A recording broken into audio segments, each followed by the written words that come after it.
నూతన సంవత్సర వేడుకలకు కడప నగరం సిద్ధమైన తరుణంలో పోలీసులు కీలక సూచనలు చేశారు. ఆనందకరమైన వాతావరణంలో వేడుకలు నిర్వహించుకోవాలని, మద్యం సేవించి ర్యాష్ డ్రైవింగ్ చేయరాదని డీఎస్పీ ఎండీ షరీఫ్ సూచించారు. సామాన్య ప్రజలకు ఇబ్బంది కలిగిస్తే చట్టపరమైన చర్యలు తీసుకుంటామని ఆయన హెచ్చరించారు. ఆనందంగా జరుపుకునే వేడుకలను విషాదాంతం చేయరాదంటున్న కడప డీఎస్పీ ఎండీ షరీఫ్తో మా ప్రతినిధి శ్రీకాంత్ ఫేస్ టు ఫేస్.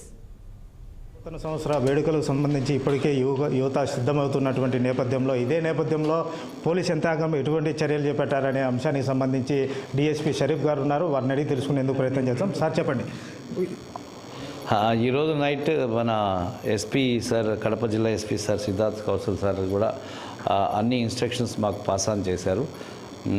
బందోబస్తు స్కీములు తయారు చేసుకోవడము, రింగ్ రోడ్స్, తర్వాత హెవీగా స్పీడ్ పోయేటటువంటి ఏరియాస్ ఎక్కడ అనే విషయాలపైన, తర్వాత drunk and drive, rash and negligent driving, తర్వాత వచ్చి ఈ ఈవెంట్ జరుగుతూ ఉంటాయి డీజేస్ పెట్టడము, ఇలాంటి వాటి మీద కూడా నిఘా పెట్టి ఓవర్ సౌండ్ లేకుండా చూసుకోమండము.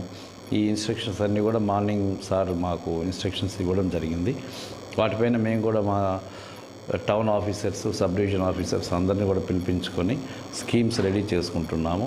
నైట్కి అదే కాకుండా మామూలు మేము స్పెషల్ పార్టీస్ కూడా తీసుకునేసి ఆ స్పెషల్ పార్టీస్ని కూడా డిప్లాయ్ చేసుకొని మా పోలీస్ పరంగా ఎలాంటి బందోబస్తు చేయాలో అది మేము చేస్తాము. అదేవిధంగా మేము మీడియా వారిని కానీ పబ్లిక్ని కానీ